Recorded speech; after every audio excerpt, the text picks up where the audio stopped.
بلکہ آپ نے کہا کہ ہم دیکھیں گے کہ آیا کہ تم سچے ہو یا تم غلط بیانی کر رہے ہو۔ گویا کہ اس سے یہ ہمیں سبق ملتا ہے کہ اگر کوئی خبر ہمیں اس طرح پہنچتی ہے تو پھر ہمیں چاہیے کہ ہم اس کی تحقیق کریں، جیسے قرآن پاک نے ایک اور مقام پر بھی سورۃ الحجرات میں اس بات کو بیان کیا، یعنی میڈیا کے حوالے سے، معاشرتی زندگی کے حوالے سے اور خاندانی زندگی کے حوالے سے یہ بہت اہم بات ہے کہ اگر کوئی بھی شخص ہمیں کچھ آ کر کہتا ہے تو ہمیں فوری طور پر کوئی رد عمل نہیں دینا چاہیے، بلکہ ہمیں انتظار کرنا چاہیے، اور جو ذرائع اور وسائل ہمیں میسر ہوتے ہیں ہم اس کے استعمال کے ذریعے سے ہم اس کی تحقیق کریں۔ اب ہمیں یہ بھی معلوم ہوتا ہے کہ حضرت سلیمان علیہ السلام نے جو خط بھیجا تھا اس کے شروع میں بسم اللہ الرحمن الرحیم یہ لکھا تھا، تو گویا کہ مسلمان کو اس بات کی تعلیم ہے کہ جب بھی وہ کوئی کام کرتا ہے تو اس کے آغاز میں اللہ کا نام لیتا ہے۔ ناظرین کرام، یہ مسلم تہذیب کا ایک اظہار ہے، اور ہمیں اس بات کی تعلیم ہے کہ ہم ایک دوسرے سے ملتے ہیں تو ہم السلام علیکم ورحمۃ اللہ وبرکاتہ بھی کہتے ہیں، اور ہم جب کسی سے کوئی بات کہتے ہیں، وعدہ کرتے ہیں تو ہم انشاءاللہ بھی کہتے ہیں، اور اسی طرح کوئی اچھا کام ہم دیکھتے ہیں تو اس پر ماشاءاللہ بھی کہتے ہیں۔ تو گویا کہ ہماری تہذیب میں، ہمارے کلچر میں، ہمارے رہن سہن میں یہ بات بہت پختہ ہے کہ ہم گاڈ اورینٹڈ زندگی گزارتے ہیں، یعنی ہمارا جو منتہا ہے، جو ہماری منزل ہے، وہ اللہ سبحانہ و تعالیٰ کی ذات اور اللہ کے احکام ہیں۔ اب اس سے ہمیں یہ بھی معلوم ہوتا ہے کہ ملکہ سبا کے جو حکمران ہے، ملکہ ہے، وہ اپنے عاملین سے، اپنے درباریوں سے مشورہ کرتی ہیں، یعنی کوئی شخص بھی جتنے بڑے عہدے پر فائز ہو جائے تو اگر وہ اپنی کامیابی چاہتا ہے اور کامرانی چاہتا ہے تو پھر اسے چاہیے کہ وہ مشورے کے ساتھ چلا کرے، یعنی آمریت، ڈکٹیٹرشپ یہ اسلام میں اس لیے پسندیدہ نہیں ہے کہ اس میں مشورے کی کوئی گنجائش نہیں ہوتی۔ ایک ہی شخص اپنے اختیار کو اور اپنے آپ کو وہ سمجھتا ہے کہ میں خود مختار ہوں اور مجھے کوئی ضرورت نہیں ہے کہ میں کسی سے کسی معاملے میں مشورہ کروں۔ اور ہمیں اس سے یہ بات بھی معلوم ہوتی ہے کہ حضرت سلیمان علیہ السلام کے پاس مال اور دولت سب کچھ تھا، آپ کے پاس ملکہ سبا بھی تحفے بھیجتی ہے لیکن آپ قبول نہیں فرماتے، تو گویا کہ مال دولت یہ مقصود نہیں ہے، اصل مقصد کیا ہے؟ وہ اللہ کی رضا اور اس کے حکم کے مطابق حکمرانی کرنا، اللہ کی رضا اور اس کے حکم کے مطابق لوگوں کی خدمت کرنا، یہ در حقیقت بادشاہ کا، حکمران کا اور سلطان کی ذمہ داری ہوتی ہے۔ اور ہمیں اس سے یہ بھی معلوم ہوتا ہے کہ اگر انسان کو اچھے رفقا میسر آ جائیں تو یہ بھی اللہ سبحانہ و تعالیٰ کی بہت بڑی نعمت ہے، اس لیے کہ حضرت سلیمان علیہ السلام کی دربار میں جو لوگ موجود تھے، یعنی وہ شخص بھی تھا جس کے پاس کتاب کا علم بھی تھا، عفریت بھی تھا، اس کے علاوہ آپ کے دیگر جماعت میں اور لوگ بھی موجود تھے آپ کی کابینہ کے، اس پر حضرت سلیمان علیہ السلام نے اللہ تعالیٰ کا شکر ادا کیا۔ تو گویا کہ اچھے رفقا، اچھے عمال اور اچھے لوگ انسان کو اگر میسر آتے ہیں کسی ذمہ داری کو نبھانے میں، جو ایماندار لوگ بھی ہوتے ہیں، باکردار لوگ بھی ہوتے ہیں، ایفیشینٹ بھی ہوتے ہیں، تو یہ اللہ سبحانہ و تعالیٰ کی بڑی نعمت ہوتی ہے، تو اس پر انسان کو اللہ کا شکر ادا کرنا چاہیے۔ اور ہمیں یہ بات بھی معلوم ہوتی ہے کہ حضرت سلیمان علیہ السلام نے ملکہ سبا کو جب پیغام بھیجا تھا تو گویا کہ ملکہ سبا کے اندر تو نیک نیتی تھی، اچھائی تھی، سب کچھ تھا، لیکن حالات کے اثرات اور روایات کے جو اثرات ہوتے ہیں وہ انسان کو بہت دفعہ حق بات کی قبولیت سے منع کر دیتے ہیں، یعنی انسان اپنا دنیاوی مفاد بھی دیکھتا ہے، اپنی سیاست کو بھی دیکھتا ہے، اپنے اقتدار کو بھی دیکھتا ہے، اور اپنی زندگی کو کہ جو آسائش سے بھری ہوئی زندگی ہوتی ہے، پورا آسائش زندگی ہوتی ہے، اس کی وجہ سے کئی دفعہ انسان حق بات کو قبول کرنے سے انکار کر دیتا ہے یا اس میں ہیزیٹیٹ کرتا ہے۔ تو ملکہ سبا کا جو رویہ تھا، اگر اس مقام پر ہم پڑھیں تو ہمیں یہ نظر آتا ہے کہ انسان کی شخصیت پر اس کے روایات کا اثر ہوتا ہے، لیکن جو شخص حق کی جستجو رکھتا ہے، حق کی طلب رکھتا ہے، وہ چاہتا ہے کہ وہ حق کو پہچانے اور اس میں حق کو دریافت کرے، تو پھر وہ کبھی بھی اپنی روایات کے اثر کو زیادہ دیر تک قبول نہیں کرتا۔ اور اس میں جو آخری بات ہمیں سمجھ آتی ہے اور وہ بہت اہم بات ہے، اور وہ یہ کہ ملکہ سبا نے حضرت سلیمان علیہ السلام کے محل کو بھی دیکھا، آپ کی دربار کو بھی دیکھا، اور آپ کی حکومت کے جو فلسطین پر ہے، مصر پر ہے، شام پر ہے، یعنی اتنی بڑی آپ کی سلطنت ہے، اور آپ کی حکومت اور آپ کا اقتدار قائم ہے فقط زمین پر، یعنی انسان نہیں جن بھی، چرند پرند بھی، جیسے قرآن مجید نے بیان کیا، یہاں تک اتنی بڑی سلطنت رکھنے والا انسان ملکہ سبا نے کیا دیکھا؟ حضرت سلیمان علیہ السلام کے کردار کو دیکھا، ان کے اخلاق کو دیکھا، اس لیے کہ اس نے دیکھا کہ یہ بادشاہ، یہ حکمران کہ جس کے پاس اتنا کچھ ہے لیکن اس کا دماغ، یعنی اس کی سوچ اور اس کی فکر یہ اللہ سبحانہ و تعالیٰ کے حکم کے تابع ہے۔ حضرت سلیمان علیہ السلام نے ملکہ سبا کے سامنے اپنے دربار میں مختلف مقامات پر ہمیشہ اللہ کا شکر ادا کیا اور اللہ کی بندگی کا اظہار کیا۔ یعنی اس مقام پر اور اس صورت میں ہم دیکھتے ہیں کہ شکر کا لفظ حضرت سلیمان علیہ السلام ادا کر رہے ہیں، تو گویا کہ آپ کسی کو دعوت دیں، تقریریں کریں، خطاب کریں، اس کی اتنی اہمیت نہیں ہوتی کہ جتنی اہمیت آپ کے کردار، آپ کے اخلاق کی ہوتی ہے کہ جس سے دوسرا شخص متاثر ہو کر آپ کے دین کو، آپ کے مذہب کو قبول کرتا ہے۔ ناظرین کرام، یہاں وقت ہوا چاہتا ہے ایک بریک کا، ہمارے ساتھ رہیے گا۔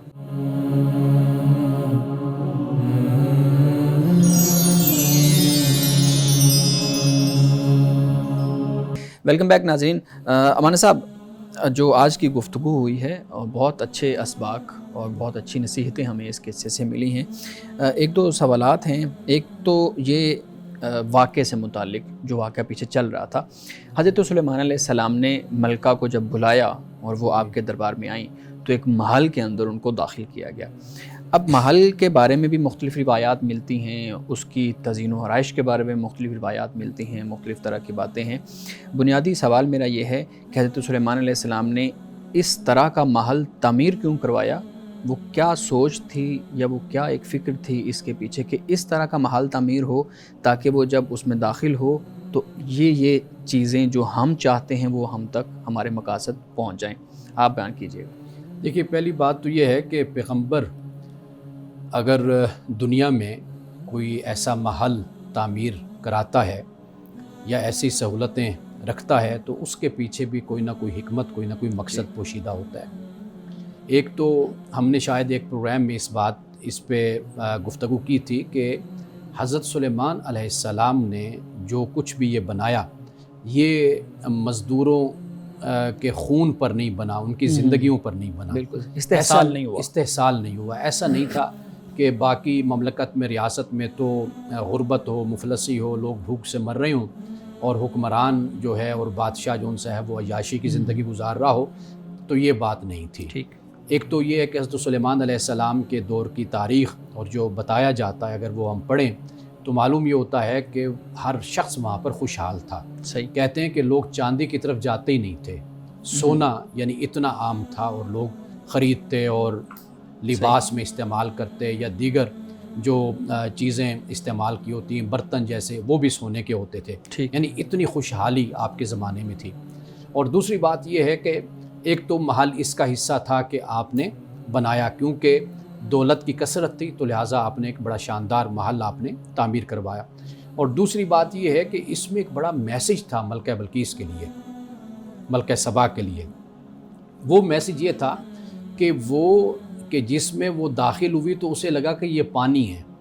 جب داخل ہوئی تو گویا کہ یہ ایک ایلوژن ہوتا ہے نا انسان کا، ایک وہم سا ہوتا ہے، تو یہ اشارہ حضرت سلیمان علیہ السلام کی طرف سے اس کے عقائد کی طرف تھا کہ وہ جو سورج کی پرستش کرتی ہے، عبادت کرتی ہے، جس کو اس نے خدا مان لیا ہے، تو یہ اصل میں اس کو اس بات کی نصیحت تھی اور یہ ایک تمثیل تھی، ایک مثال تھا، ایک اشارہ تھا کہ بھئی تم جس کی پوجا کرتی ہو، جس کی پرستش کرتی ہو، بے شک تمہاری نظر میں وہ بہت بڑا ہے کہ وہ سورج ہے، لیکن اس کی حیثیت رب کے سامنے ایک مخلوق کی حیثیت ہے۔ یہ اسی طرح ہے کہ جیسے تم محل میں داخل ہوئی ہو اور تمہیں ایک دھوکہ سا یہ لگا، ایک وہم سا تمہیں لگا کہ تم نے قدم جو رکھا اور تمہیں ایسا محسوس ہوا کہ یہ پانی ہے، حقیقت میں یہ پانی نہیں ہے۔ یعنی ایک تو یہ بات سمجھ آ گئی کہ انسان جو نظریہ، جو عقیدہ قائم کرتا ہے، جو خدا نے عقیدہ دیا، توحید کا عقیدہ ہے، جو علم وحی ہے، یہ تو یقین کی بات ہے نا۔ باقی اس کے علاوہ اگر کفار کے نظریات پر ہم نظر ڈالیں تو وہاں پر ہمیں ایک ظن اور گمان وہاں پر ہمیں نظر آتا ہے، ایک وہم سا نظر آتا ہے، تو یقین وہاں پر نہیں ہے۔ ایک تو یہ بات سمجھا دی گئی، اور دوسری بات یہ ہے کہ یہ بھی بتا دیا گیا کہ یہ جو حکومت، یہ اقتدار، یہ اسی طرح کا انسان کے لیے ایک دھوکہ ہوتا ہے کہ آپ دیکھیے کہ بڑے بڑے حکمران آئے ہیں، بڑے بڑے سلاطین آئے ہیں، کہاں ہیں آج؟ ان کی قبریں بھی کئیوں کی نہیں ملتی۔ اگر ان کے محلات ہیں یا انہوں نے بڑے بڑے قلعے بنائے تھے، آپ دیکھ لیجئے آج وہ میوزیم کے طور پر استعمال ہوتے ہیں، یا وہاں پر لوگ آتے ہیں، گھومتے ہیں پھرتے ہیں کہ 200 سال پہلے، 1000 سال پہلے، 500 سال یا 2-4 ہزار سال پہلے یہاں پر کوئی بادشاہ رہا کرتا تھا۔ اب یہ سب کچھ کیا ہے؟ یہ عارضی اور فنا کی طرف اشارہ کر دیا کہ بھئی جس چیز کو تم حقیقت سمجھ رہی ہو اس کی یہی حیثیت بنتی ہے کہ جیسے یہاں آ کر تمہیں دھوکہ لگا ہے کہ یہ پانی ہے یا پانی نہیں ہے، اور تم نے اپنے کپڑوں کو اونچا کر لیا، یہی صورت ہے تمہاری عقیدے کی، تمہاری عبادت کی، اور یہی حقیقت ہے تمہاری اس حکومت اور اقتدار کی۔ بالکل ٹھیک ہے، بہت خوبصورت۔ اچھا، جب آپ اسباق بیان کر رہے تھے تو اس میں ایک سبق جو آپ نے بتایا، ایک نصیحت خاص طور پہ، وہ فوراً رد عمل نہ دینے کی آپ نے بات کی۔ میں پوچھنا یہ چاہوں گا، ہماری سوسائٹی میں اگر ہم دیکھیں تو بہت زیادہ بگاڑ اس وجہ سے آ رہا ہے کہ فوراً رد عمل آ رہا ہے۔ ہسبینڈ وائف میں دیکھ لیں تو اس میں بھی ہے کہ اگر ادھر سے بات ہوئی ہے تو دوسری طرف سے فوراً رد عمل آ گیا۔ باس اور ملازم کی دیکھ لیں تو اس میں بھی یہی ہے، ٹھیک ہے، کہ فوراً چیزوں کو ختم کر دیا جاتا ہے۔ دوستوں کے تعلقات کی دیکھ لیں تو فوراً رد عمل کی بنیاد پہ۔ آپ نے مختصر اس پہ بات کی، میں چاہوں گا کہ آپ ڈیٹیل میں بتائیے گا کہ کتنا اہم ہے انسان کو کامنس کے اندر جانا، خاموش رہنا، چیزوں کو سوچنا، اور رسول اللہ صلی اللہ علیہ وآلہ وسلم کا عمل کیا تھا؟ آپ صلی اللہ علیہ وسلم کی زندگی سے ہمیں کس طریقے سے یہ سبق ملتا ہے کہ ہم اپنے اندر یہ فوراً رد عمل دینے والا جو معاملہ ہے اس کو ختم کریں؟ دیکھیے، یہ اتنی اہم بات ہے کہ اللہ سبحانہ و تعالیٰ نے اسے قرآن مجید میں سورۃ الحجرات میں بیان کیا ہے۔ صحیح۔ اور ایمان والوں سے، یعنی جب اللہ تعالیٰ یا ایھا الذین آمنو کہتے ہیں، اے ایمان والو، اس میں مرد عورت دونوں شامل ہوتے ہیں اور پورا معاشرہ ٹھیک اس کا مخاطب ہوتا ہے۔ تو اللہ فرماتا ہے، اے ایمان والو، اگر تمہارے پاس کوئی فاسق آتا ہے بنا بین خبر لے کر، تو فتبینوا، تو اس کی جانچ پڑتال کر لیا کرو، ان تصیبوا قوما بجہالۃ، کہیں ایسا نہ ہو کہ تم کسی قوم پر جہالت کی وجہ سے چڑھ دوڑو اور بعد میں پھر کیا ہو، تمہیں ندامت اور شرمندگی ہو۔ تو یہ اتنی اہم بات ہے جسے قرآن مجید نے بیان کیا سورۃ الحجرات میں، اور یہ اسی لیے اس کو بیان کیا گیا کہ اس سے بڑے بڑے فساد جنم لیتے ہیں۔ یعنی ایک انسان دوسرے سے اپنے تعلقات کو خراب کر بیٹھتا ہے، اور اس سے انسان اپنے نامہ اعمال کو بھی سیاہ کر بیٹھتا ہے۔ رسول اللہ صلی اللہ علیہ وسلم نے جو قرآن نے بیان کیا، اور پھر آپ نے اسی بات کی ہی مسلمانوں کو تلقین فرمائی ہے کہ بھئی جب آپ کے پاس کوئی بات آتی ہے، کوئی خبر آتی ہے، یا آپ کے بارے میں فلاں کوئی کہتا ہے جی فلاں آپ کے بارے میں یہ کہہ رہا ہے، تو آپ نے اس پر ہمیشہ اسی بات کا حکم دیا اور فرمایا کہ بھئی اس کو جانچو، اس کو پرکھو، اس کو دیکھو، سمجھو، رد عمل دینا ہے، کوئی جواب دینا ہے، کوئی بات کہنی ہے، تو پھر اس کو آپ اس طریقے سے آپ بات کر سکتے ہو۔ ہمیشہ آپ علیہ السلام کے پاس کسی نے آ کر کوئی جس طرح کا بھی رویہ اختیار کیا، آپ نے دیکھا کہ آپ نے کبھی بھی ری ایکشن فوری طور پر نہیں دیا، بلکہ صحابہ آپ کی خدمت میں جو حاضر ہوتے تھے وہ فوری طور پر کچھ کہنا بھی چاہتے تھے، لیکن کچھ کرنا بھی چاہتے تھے اس شخص کے ساتھ، لیکن آپ علیہ السلام نے اس چیز سے آپ نے منع فرمایا۔ تو اس لیے قرآن مجید بھی اس کو بیان کرتا ہے، سیرت بھی، اور پھر یہ دیکھیے کہ ہمارے جو بزرگ بڑے تھے، یعنی ائمہ، فقہا، اللہ کے نیک بندے، انہوں نے بھی ہمیشہ یہی رویہ اختیار کیا۔ مثال کے طور پر کوئی ان کے پاس عقیدت مند آیا، وہ بڑے غصے میں آیا کہ جناب وہ فلاں آپ کے بارے میں یہ کہہ رہا ہے اور آپ کے خلاف یوں باتیں کر رہا ہے، تو بجائے اس کے کہ وہ کہتے کہ کیوں وہ ایسے بات کر رہے، جاؤ اس سے جا کر کہو کہ بھئی اس کا یہ جواب ہے، اس کا یہ جواب ہے، وہ آگے سے یہ کہتے کہ بھئی وہ تو میرا محسن ہے، اگر وہ میری برائی کر رہا ہے، میرے بارے میں کچھ کہہ رہا ہے، وہ میری غیبت کر رہا ہے، تو گویا کہ اپنی نیکیاں وہ مجھے دے رہا ہے، تو اس سے بڑھ کر اور کیا بات ہو۔ حضرت امام ابو حنیفہ رحمۃ اللہ تعالی علیہ فرمایا کرتے تھے کہ بھئی اگر میں نے کسی کو نیکیاں ہی دینی ہے غیبت کر کے، تو پھر میں اپنے ماں باپ کی غیبت کیوں نہ کروں؟ چلو میری نیکیاں ان کے کام آئیں گی، ماں باپ کو مل جائیں گی۔ تو گویا کہ بزرگوں کی آگے بھی تعلیم یہی ہے، لیکن آج جو ہمارے معاشرے کا جو رویہ، در حقیقت ہماری جو اخلاقی تربیت ہے وہ نہیں ہوئی۔ بحیثیت مسلمان جو تعلیمات ہیں وہ بھی ہم مد نظر رکھیں، اور پھر یہ ہے کہ ایک معاشرہ جن خطوط پر استوار ہوتا ہے، جن اقدار اور ویلیوز پر استوار ہوتا ہے، حقیقت میں ہم نے اس طرح بھی اپنے معاشرے کو نہیں بنایا۔ اور خاص طور پر اپنے آپ پر توجہ کرنا یہ بہت ضروری چیز ہے کہ تاکہ ہم ان برائیوں کو اپنی شخصیت سے نکالتے چلے جائیں۔ صحیح بالکل ٹھیک ہے۔ ناظرین کرام، یہاں پہ وقت ہوا چاہتا ہے ایک بریک کا، ہمارے ساتھ رہیے گا۔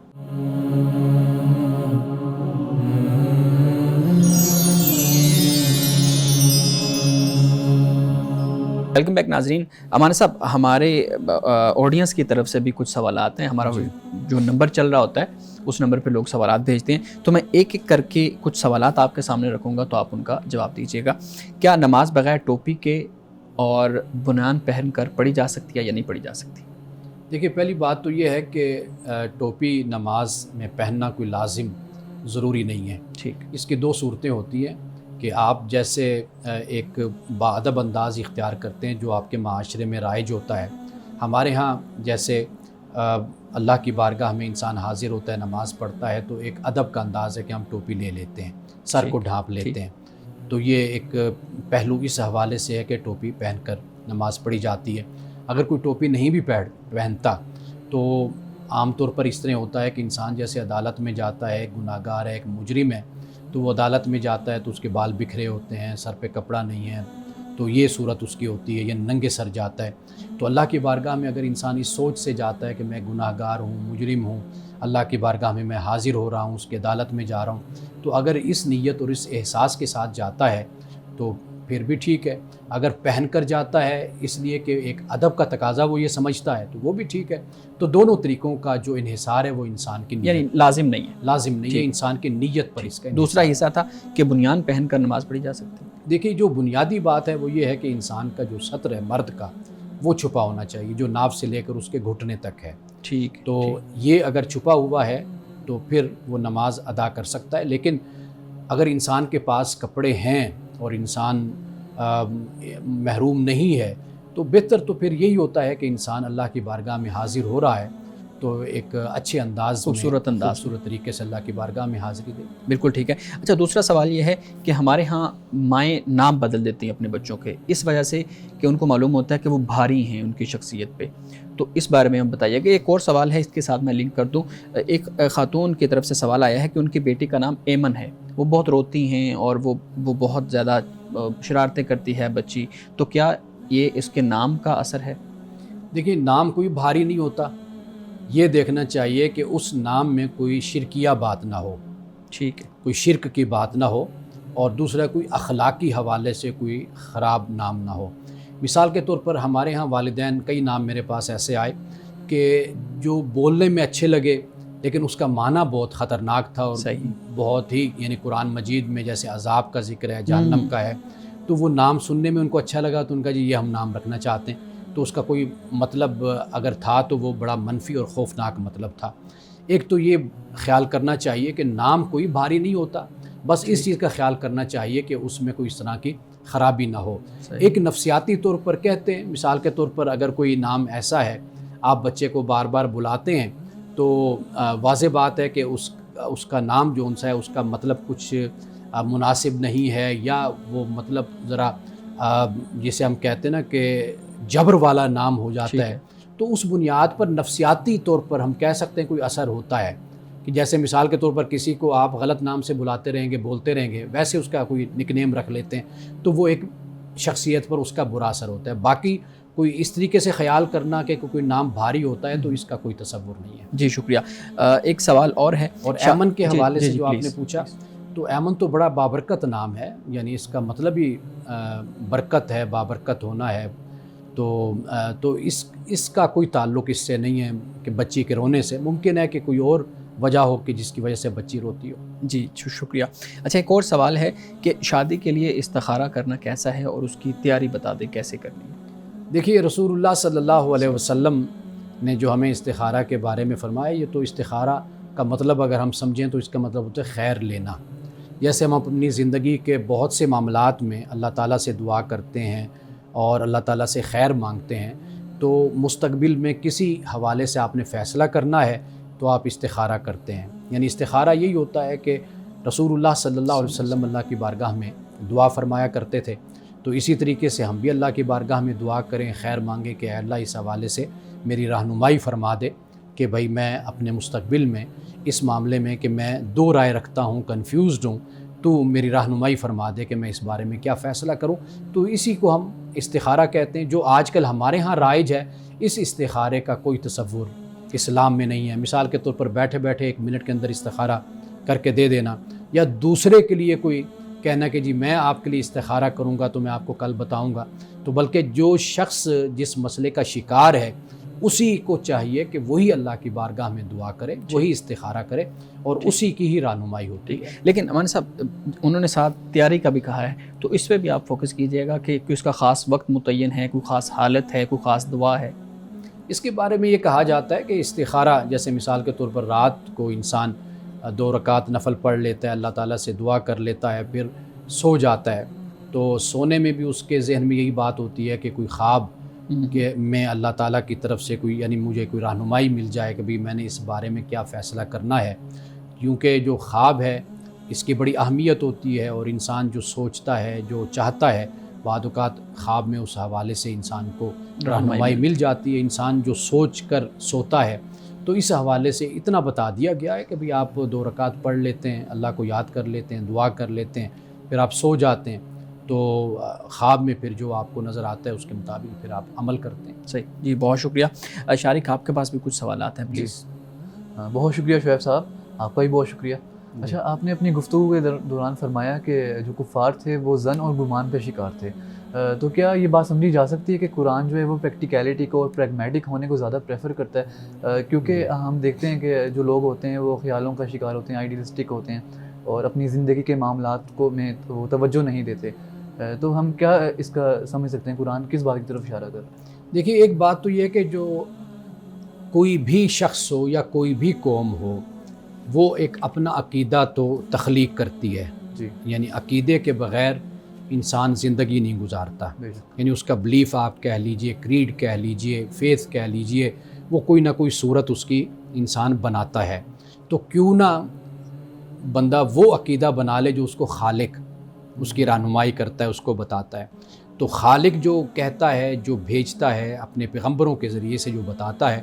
وہ اتھینٹک بھی ہے، وہ یقین بھی ہے، وہ لاجیکلی بھی ہے، اور وہ ریزننگ کے ساتھ بھی ہے، اس سے ہمیں بات سمجھ بھی آتی ہے، وہ ہمارے مشاہدے میں بھی ہے، ہمارے تجربے میں بھی ہے۔ تو اللہ تعالیٰ نے وہ بات بیان فرمائی ہے۔ تو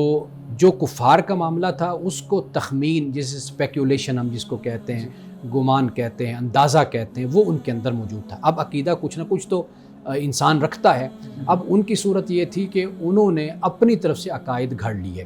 یعنی کہ جیسے بتوں کو خود پیدا کر لیا، اور ان کو پھر کہا کہ بھئی یہ اللہ تعالیٰ کی فلاں جو صفت ہے اور فلاں جو اللہ کا اختیار ہے یہ اس کے پاس آ گیا، فلاں اختیار اس کے پاس آ گیا، فلاں اختیار اس کے پاس آ گیا، خود ہی تقسیم کر لی۔ اچھا، پھر یہ ہے کہ پھر انہوں نے جو جانور تھے، جیسے گائے ہے، اونٹنی ہے، یعنی یہ جو جانور ہیں، پھر ان کو بھی اللہ تعالیٰ کے لیے خاص کرنا شروع کر دیا کہ بھئی اس اونٹنی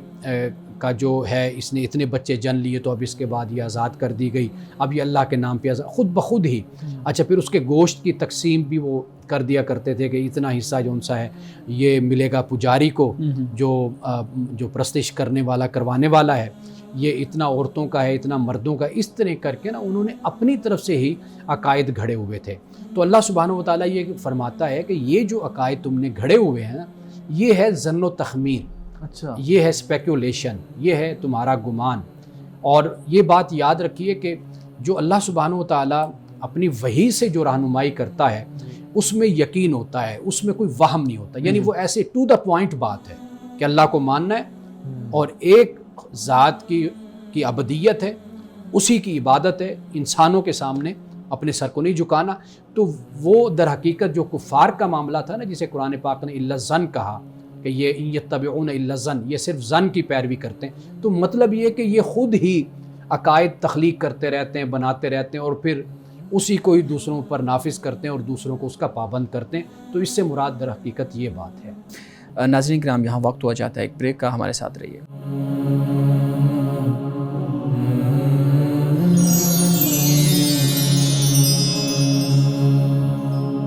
ویلکم بیک ناظرین۔ شارق پلیز، اب آپ سوال کر رہے تھے ہمارے صاحب سے۔ ہمارے ہاں جو بچوں سے ملازمتیں کروائی جاتی ہیں گھروں میں یا دکانوں میں، کیا یہ رویہ درست ہے؟ اسلام اس حوالے سے کیا رہنمائی فرماتا ہے؟ دیکھیے سب سے پہلی بات تو یہ ہے کہ جو انسانی حقوق ہیں اس میں یہ بات بہت اہم ہے کہ جو شخص جس بھی عمر کا ہے، وہ چھوٹا ہے، وہ بڑا ہے، وہ خاتون ہے، وہ بوڑھا ہے، اس کا استحصال نہیں ہونا چاہیے، اس کی یعنی ایکسپلائٹیشن اس کی نہیں ہونی چاہیے. تو یہ بڑی اہم بات ہے. بچوں کے حوالے سے یہ ہے کہ جو اس وقت رائج صورت ہے اور جو بین الاقوامی قانون ہے وہ یہی ہے کہ بچوں کے ساتھ جو معاملہ ہے وہ یہ ہے کہ جیسے بچے یعنی بڑے اس عمر میں پہنچتے ہیں کہ ان کا ایک تو تعلیم کا حق ہے بنیادی طور پر، جو ان کو تعلیم دی جانی چاہیے، اور پھر اس کے بعد جو ان کے تقاضے ہیں ان کے وقت کے ساتھ، عمر کے ساتھ. اور آپ یہ دیکھیے کہ پاکستان کی ریاست بھی ہو تو یہاں پر بھی یہ قانون سازی ہو چکی ہے اور بڑے عرصے سے ہے کہ میٹرک تک جو تعلیم ہے، میٹریکولیشن، اس تک تعلیم جو ہے وہ ہر شہری کا حق ہے اور ریاست کی وہ ذمہ داری بن جاتی ہے. یعنی یہ قانون میں موجود ہے. اب اگر ہمارے ہاں اس پر عمل نہیں ہوتا تو وہ ایک دوسری صورت بن جاتی ہے، لیکن دنیا میں اس وقت جو قانون ہے وہ یہی ہے کہ بھئی جو بچے ہیں، چائلڈ لیبر ہے، یہ قانون کے خلاف ہے، یہ جرم ہے، یہ رویہ بچوں کے ساتھ نہیں ہونا چاہیے. بچوں کا بنیادی حق ان کی تعلیم کا ہے، اور اسلام بھی اسی بات ہی کا ہمیں حکم دیتا ہے، ہمیں اسی کی رہنمائی کرتا ہے، اسی حوالے سے ہمیں بتاتا ہے کہ جب بچہ پیدا ہوتا ہے وہیں سے ہی، بلکہ اس سے پہلے سے ہی والدین کی جو ذمہ داریاں ہیں وہ شروع ہو جاتی ہیں، اور بچے کی جو تعلیم ہے، اس کی تربیت ہے، کس طریقے سے اس کو لے کر چلنا ہے، وہ ہمیں رسول اللہ صلی اللہ علیہ وسلم کی سنت سے بھی معلوم ہوتا ہے. اور جو بچہ ہے بحیثیت انسان کے، ہیومن بینگ کے، اس کے جو حقوق ہیں اس کا آغاز اس کے پہلے دن سے ہی شروع ہو جاتا ہے. باقی بہت کچھ ایسا ہوتا ہے جس کا انحصار ہوتا ہے آپ کے تمدن پر، آپ کے حالات پر، آپ کی معاشرت پر. اس کے ساتھ ساتھ جو تبدیلیاں پھر رونما ہوتی چلی جاتی ہیں، اور بہتر سے بہترین تحفظ انسانوں کے لیے اور شہریوں کے لیے جو مہیا کیا جاتا ہے تو وہ پھر مہیا کیا جانا چاہیے. اچھا، یہ تو بات ہوئی نو عمر ملازمین کی، لیکن ہم عام طور پر جو اپنے ملازمین کے ساتھ رویہ رکھتے ہیں، یعنی ان کو دھتکارتے ہیں، ان کو گالیاں دیتے ہیں، زد و کوب کرتے ہیں ان کے ساتھ، اور ہم یہ زحمت نہیں کرتے کہ ہم ان کو اپنے کھانے میں سے ہی کچھ دے دیا جائے کچھ، بلکہ ان کو جب کھانا ہمارا خراب ہونے کے قریب ہوتا ہے تب ہم ان کو جا کر دیتے ہیں. تو یہ جو رویہ ہے بطور مسلمان، کیا یہ ٹھیک ہے؟ دیکھیے اسلام نے اور پھر رسول اللہ صلی اللہ علیہ وسلم نے ہمیں واضح احادیث اس حوالے سے ملتی ہیں. آپ نے فرمایا کہ جو آپ کے ملازمین ہیں، آپ کے خادمین ہیں، آپ جو کھائیں آپ ان کو وہ کھلائیں، آپ جو پہنیں آپ ان کو وہ پہنائیں. اب دنیا میں جو ایک نظام چل رہا ہے وہ یہ ہے کہ ریاست خود اس ذمہ داری کو قبول کرتی ہے. اچھا، یعنی کہ قانون سازی کے ذریعے سے آپ کا ڈرائیور ہو، آپ کے آفس میں، ادارے میں کام کرنے والا ہو، آپ کے گھر پر کوئی کام کرنے والا ہو، تو یہ چیزیں ریاست براہ راست اس کو کنٹرول کرتی ہے. یعنی کہ آپ بتاتے ہیں متعلقہ ادارے کو کہ میرے پاس اتنے لوگ ہیں اور میں ان کو اتنی تنخواہ دے رہا ہوں. ریاست جو ادارہ ہے وہ دیکھتا ہے کہ بھئی آپ آیا کہ اتنا کما بھی رہے ہیں کہ آپ ان کو دے سکتے ہیں یا نہیں دے سکتے. تو یہ دنیا میں آج کل یہ نظام رائج ہے. بدقسمتی سے اگر ہمارے ہاں ایسا نہیں ہے تو یہ افسوس ہے اس بات پر، ورنہ طریقہ کار یہی ہوتا ہے کہ جب بھی آپ چاہتے ہیں نا کہ آپ کسی کو ڈرائیور رکھیں تو آپ سے متعلقہ ادارہ پوچھتا ہے کہ آپ کما کیا رہے ہیں. آپ بتاتے ہیں کہ میں اتنا ٹیکس دیتا ہوں اور میری اتنی آمدن ہے، تو وہ پھر آپ کو کہتے ہیں ہاں ٹھیک ہے، آپ اتنا چونکہ اختیار یا اتنی استطاعت رکھتے ہیں، کیپیسٹی ہے، تو لہٰذا آپ ڈرائیور رکھ سکتے ہیں. اسی طرح اگر گھر پہ ملازمہ رکھی جاتی ہے یا ملازم رکھا جاتا ہے، اس کے معاملے میں بھی یہی صورتحال ہوتی ہے کہ وہ دیکھتے ہیں کہ آپ کی آمدن کیا ہے اور پھر آپ کیا اس کو اتنا دے سکتے ہیں، کیونکہ منیمم جو ویجز ہیں وہ جو سیلری ہوتی ہے وہ طے ہوتی ہے ریاست کی طرف سے. جیسے مثال کے طور پر پاکستان میں غالباً اس وقت 32,000 یہ موجود ہے، 32,000. تو 32,000 میں اگرچہ گزارا تو نہیں ہوتا، لیکن یہ ہے کہ 32,000 حکومت کی طرف سے مقرر ہے، لیکن لوگ اس سے کم بھی دیتے ہیں، اور اس پر لوگ ذرا بھی توجہ نہیں کرتے کہ ایک طرف انہوں نے ڈھیر ساری دولت جمع کر رکھی ہوتی ہے، بینک بیلنس بنایا ہوتا ہے اور جائیدادیں بنائی ہوتی ہیں، لیکن دوسری طرف اپنے ملازمین کی جو ایک فوج انہوں نے تیار کر رکھی ہوتی ہے